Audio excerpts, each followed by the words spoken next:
कानी बहू। किशोरी लाल जी के बेटे राघव की शादी की बात जगह जगह चल रही थी, लेकिन किशोरी लाल जी को कोई लड़की पसंद ही नहीं आती थी।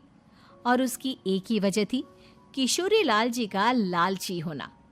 उनको लड़की वालों से मोटा दहेज चाहिए था और इसी चक्कर में एक दिन वो एक बहुत पैसे वाले के घर अपने बेटे का रिश्ता लेकर पहुंचे। उस आदमी का नाम था ओम प्रकाश। देखे किशोरी लाल जी, मेरी एक ही बेटी है और मेरी सारी संपत्ति जायदाद सब कुछ मेरी बेटी नैना का ही है। पापा, नाम से लगता है बहुत खूबसूरत होगी। कितना अच्छा नाम है ना, नैना। ओ, वैसे बात तो सही है आपकी। अब इतना पैसा है, जमीन जायदाद है, इकलौती बेटी, आप भी क्या करेंगे? सब कुछ उसे ही देंगे ना। बिल्कुल ठीक पहचाना आपने। बस बेटी की शादी और सारी जायदाद उसके नाम। पापा, बिना देखे हाँ कर दीजिए ना। इतना अच्छा रिश्ता फिर कहाँ मिलेगा? माला माल हो जाएंगे हम। मैं अपनी बेटी को बुलाता हूँ। अरे नहीं नहीं नहीं नहीं, आपकी बेटी का नाम नैना है, सुनकर ही लगता है बहुत सुंदर होगी। रहने दीजिए अंकल, मैं तो आपकी बेटी के नाम से ही इतना खुश हो गया हूँ कि उसे बिना देखे शादी करने को तैयार हूँ। अब तो मैं उसका चेहरा सीधे शादी के बाद ही देखूंगा। और इस तरह राघव नैना का चेहरा नहीं देखता और उससे शादी कर लेता है। शादी के बाद अपनी सुहाग रात पर जब राघव नैना का घूंघट उठाकर देखता है तो नैना की आंखें बंद थी। कितनी खूबसूरत हो तुम नैना, जरा अपनी आंखें खोलकर मेरी तरफ देखो तो सही। नहीं, मुझे शर्म आती है। अरे, मैंने तुम्हें शादी से पहले भी नहीं देखा, और अब अगर तुम आंखें खोलकर मुझे देखोगी भी नहीं तो मुझे अच्छा कैसे लगेगा? इससे पहले कि नैना अपनी आंखें खोलकर राघव की तरफ देखती, अचानक से लाइट चली गई और राघव नैना को पूरी तरह से देख भी नहीं पाया। अगली सुबह नैना राघव के लिए नाश्ता बनाकर लेकर आई। अरे ये क्या, आधा पराठा सेका हुआ है और आधा बिल्कुल कच्चा। ये तुमने क्या किया नैना? बहू, तुमने क्या आधा पराठा तवे से नीचे लटका कर रखा था, जो आधा सेका है और आधा कच्चा? मुझे जितना दिखेगा उतना ही तो सीखूंगी ना पापा जी। जहाँ जहाँ मुझे नजर आ रहा था वहाँ मैंने सीख लिया, जहाँ जहाँ नहीं दिखा वहाँ कच्चा रह गया होगा। इसका क्या मतलब है? ये कैसा मजाक कर रही है तुम? अरे बहू, तुमने इतना लंबा घूंघट क्यों लगाया हुआ है? देखो, हमारे घर में बहुओं को बेटी की तरह रखा जाता है, और फिर तुम तो इतना सारा माल लेकर आई हो।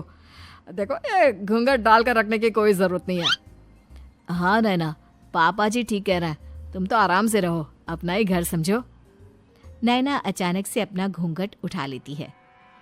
अरे ये क्या पापा, नैना की तो एक आंख फूटी हुई है।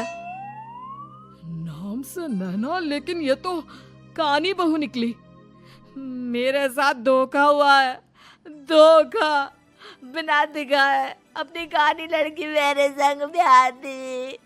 मुझे कानी बीवी नहीं चाहिए। मुझे अभी ओम प्रकाश जी से बात करनी पड़ेगी। आखिर उन्होंने मेरे साथ ऐसा किया क्यों? अरे, आप लोगों ने ही तो पापा से कहा था कि आप लोग शादी से पहले मुझे देखना नहीं चाहते। अब मेरे पापा पर क्यों इल्जाम लगा रहे हैं? अरे लेकिन उन्हें बताना तो चाहिए था ना कि तुम कानी हो, एक आंख से तुम्हें दिखाई नहीं देता।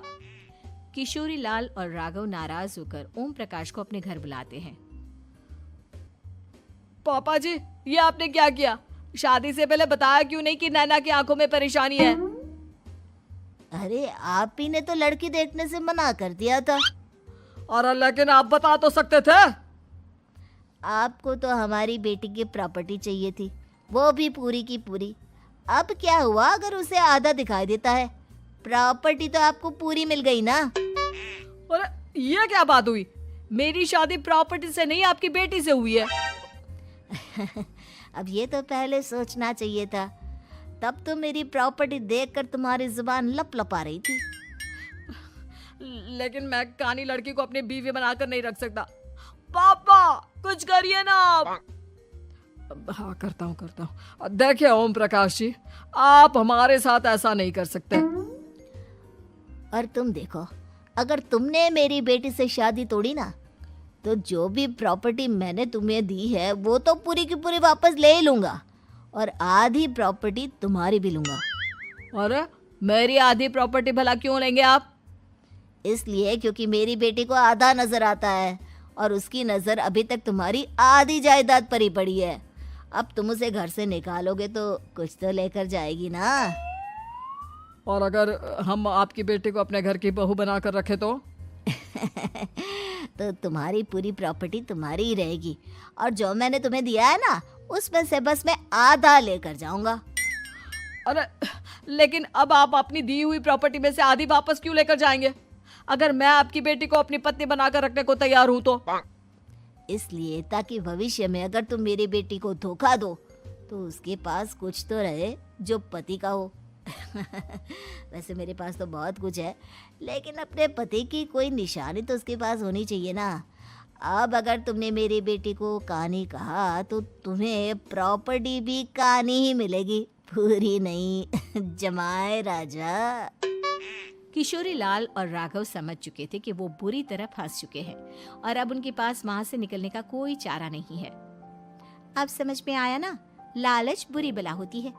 एक तो तुम्हें प्रॉपर्टी मिली, ऊपर से बीवी मिली, उसमें तुम्हें नखरे भी दिखाने हैं। आए बड़े, चुपचाप बैठो दोनों। कुछ दिनों के बाद नैना राघव की कार लेकर बाजार घूमने निकलती है और जब कार लेकर वापस आती है, ये क्या? एक तरफ से मेरी गाड़ी पूरी खराब हो चुकी है। लगता है तुमने मेरी गाड़ी को किसी दूसरी गाड़ी के साथ एक्सीडेंट किया है। अरे अरे कितना बड़ा नुकसान कर दिया तुमने बहू। वो क्या है ना पापा जी, मुझे एक आंख से दिखाई नहीं दे रहा था, सामने से गाड़ी आ रही थी। मुझे तो सिर्फ आधा ही दिखाई दिया और वो गाड़ी मेरी कार से रगड़ते हुए निकल गई। अब मैं क्या करूं बताओ? आप इसे ठीक कराने के पैसे कौन देगा? तुम्हारे पापा? तुमने मुझसे इस तरह से बात की? अभी रुको। नैना राघव की शिकायत ओम प्रकाश को कर देती है। देखो राघव, अब जो मेरी आधी प्रॉपर्टी तुम्हारे पास थी ना, उसमें से आधी और मैं लेकर जाऊंगा, क्योंकि तुमने मेरी बेटी को डांटा। अरे नहीं नहीं पापा जी, गलती हो गई, माफ कर दो। गलती की तो कोई गुंजाइश ही नहीं। अगली बार मेरी बेटी को डांटा तो बची हुई आधी में से आधी और ले जाऊंगा। लालच के चक्कर में हम दोनों ने बहुत बड़ी गलती कर दी बेटा। एक तो तुम्हें कानी बहू मिली और ऊपर से जो माल मिला वो भी काना।